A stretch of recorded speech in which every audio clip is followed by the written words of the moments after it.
W 1209 controller কীভাবে setting করতে হয় আজকের এই ভিডিওটি সম্পূর্ণ দেখলেই বুঝতে পারবেন।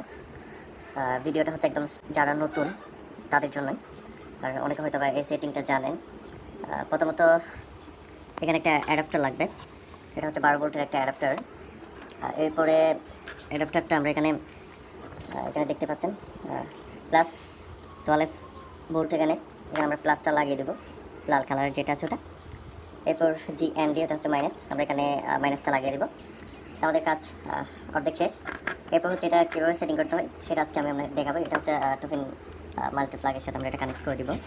আমাদের দেখাই এটা এখানে রাখলাম এবং একটা আমরা এখানে মাল্টিপ্লাগের সাথে এটা কানেক্ট করে দিচ্ছি। দেখতে পাচ্ছেন অলরেডি কিন্তু ডিসপ্লে শো করছে। এটা হচ্ছে সেন্সর, অবশ্যই আপনার সেন্সরটা খুবই প্রয়োজনীয় একটা জিনিস। এটা হচ্ছে আপনার ইনকিউবেটরের ভিতরে